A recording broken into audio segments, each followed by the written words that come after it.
नमस्ते सबैजनालाई। आज चाहिँ मैले सानो मिनी भ्लग बोकेर आइसकेकी छु।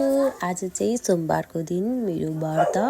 म चाहिँ पहिलोचोटि चाहिँ देवघाट धाम चाहिँ पूजा गर्न गएकी थिएँ, जहाँ कि 108 वटा शिवलिङ्गहरू पनि हुनुहुन्छ र शिवजी हुनुहुन्छ र ठुलो मन्दिरहरू छ, जहाँ एकदम आनन्द र आनन्दको अनुभव हुन्छ कि त्यहाँ गएपछि स्वर्गमा गए जस्तो फिल हुन्छ होइन।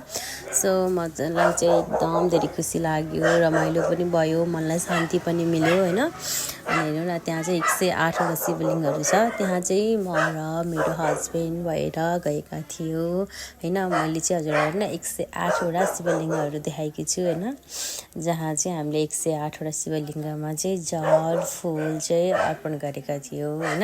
त्यहाँ चाहिँ होइन सानो सानो बाँदरहरू पनि आएका थिए होइन, जहाँ चाहिँ मैले भगवान्जीलाई भनेर लिएर गएको प्रसाद चाहिँ सबै सानो बाँदरहरूले खानुभयो।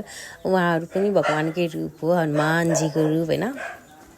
एकदम खुसी र एक्साइटेड भएँ, किनकि मलाई पहिल्यैदेखिबाट नै देवघाटमा चाहिँ पूजा गर्न जान मन थियो।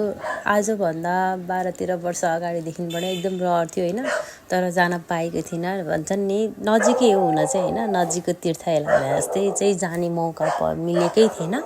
आज भने चाहिँ जाने मौका मिल्यो र सो म र मेरो हस्बेन्ड भएर चाहिँ त्यहाँ गएर चाहिँ हामीले एकदम आनन्दसँग पूजा आराधना गऱ्यौँ है।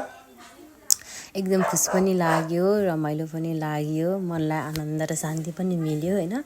अनि साथसाथै चाहिँ हामी त्यो देवघाट धाम घुमिसकेपछि यता झलुङ्गे पुल छ नि, त्यहाँनिर नि आएर झलुङ्गे पुलमा चाहिँ मेरो हस्बेन्डले 1-2 वटा भिडियो पनि बनाइदिनु भयो। सो त्यो पनि मैले पोस्ट गरेँ, एकदम रमाइलो लाग्यो।